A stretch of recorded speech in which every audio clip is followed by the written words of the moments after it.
Kale aleyhissalatu vesselam. Peygamberimiz sallallahu aleyhi ve sellem etti. Er-ru'ya salihatu minallah. والحلم من الشيطان فإذا رأى أحدكم شيئا يكرهه فلينفث عن يساره ثلاثا وليتعوذ بالله من شرها فإنها لا يضره. Hayırlı tush, yani yaxshi tush, u Allohdan.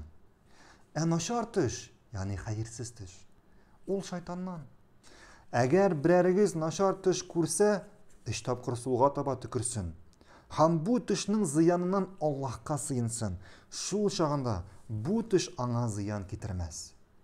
Mesela, eğer biriniz yıklağında tüş kure iken, naşar tüş, hayırsız tüş. Uyangaç su yağına 3 mertebe tükürsün. Neşlay. Hem şu tüşnün ziyanından Allah'a sığınsın. Hem şulayık başka hadislerdekile bu tuş turunda, yani naşar tuş turunda başkalarga silerge yaramay. Başka kişiye silerge yaramay. Hem şu vakta bu tuş ana ziyan getirmez. Bu tuş sizge ziyan getirmez.